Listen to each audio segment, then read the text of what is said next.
Okay, what is going on with this new anime series Wistoria Wand and Sword? This hooked me in like a good K-drama. Although we should be clear, this isn't a K-drama.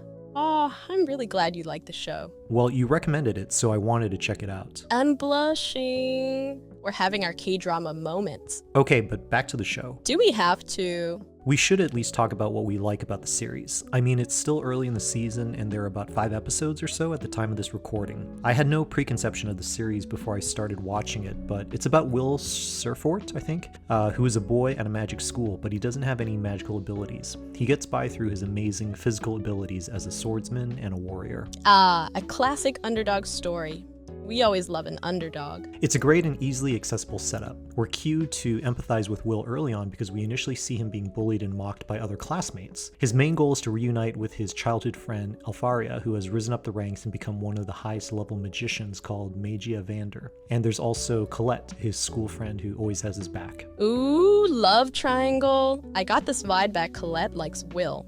Don't you think so? I'm guessing that's going to be a bigger part of the show. Maybe that's why I made that K-drama reference earlier. Colette is a good character and she plays off him really well. And I think one of the big surprises in the show is when we see Will really show off his fighter abilities for the first time. I was not expecting that from him, to be honest. The animation was so cool. Definitely dynamic and well edited for sure. Watching those action sequences reminded me of how the animators really play with staging and space. The action choreography for Will as he's fighting takes into consideration how fast and how far he moves, because the opponent is often much larger than him. So naturally, Will has to travel a lot and cover much ground in order to unleash his attacks. I like how they make sure that Will is not perfect. He makes mistakes, and he still doesn't have control of any magical abilities. He's relatable. You know, another thing I noticed about the show is probably not something intentional from the animators, but I got this Genshin Impact and Honkai Star Rail vibe from the character design. Maybe it's the hairstyles and the costume design, but there's something just pleasing and elegant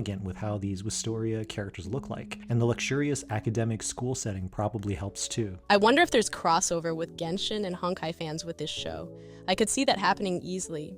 Even though the show is still early on, the characters are totally inspirations for future cosplay. It's got the makings of it. I mean, when you have a show that is easily accessible with an aspirational theme embodied by main characters, and then you give it cool character designs, that's a formula for getting cosplayers excited. I still think Demon Slayer and My Hero Academia are good examples of that. I really hope this show Wistoria picks up and more fans jump on it. I want to find out what happens with Will and Colette. So you ship them. You're a Will Cole? Did you just try to mash their names together like a couple name? It was a first draft. I'm open to any notes. Cute. I approve. Wilco works for me.